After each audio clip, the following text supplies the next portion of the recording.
la démocratie est par hypothèse un régime de crise.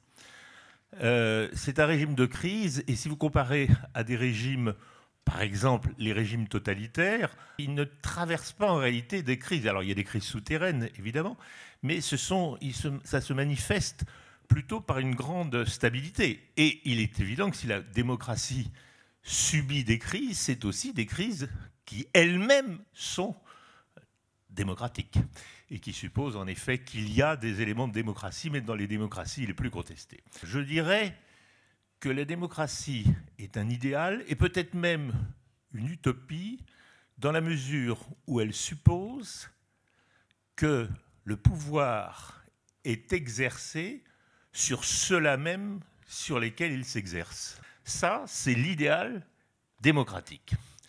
Alors pourquoi je n'aime pas la définir à partir de la notion de peuple, ni même à partir de son étymologie, démocratie, parce que le mot démocratie est d'apparition relativement tardive dans l'histoire de ce régime. Je dirais la démocratie, c'est un régime où le peuple est souverain.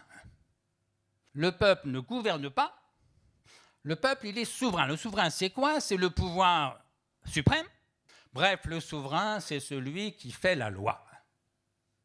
Et je pense que nous vivons dans une démocratie, parce que c'est le peuple français qui fait la loi, par deux voix qui ont été rappelées hier, par ses représentants, le Parlement, et par référendum.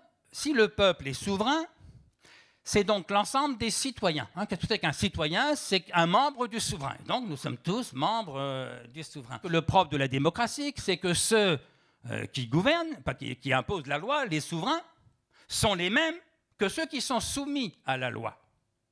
Autrement dit, les citoyens et les sujets sont les mêmes. Eh bien, le propre d'une démocratie, c'est que tous les citoyens sont sujets, tous les sujets sont citoyens.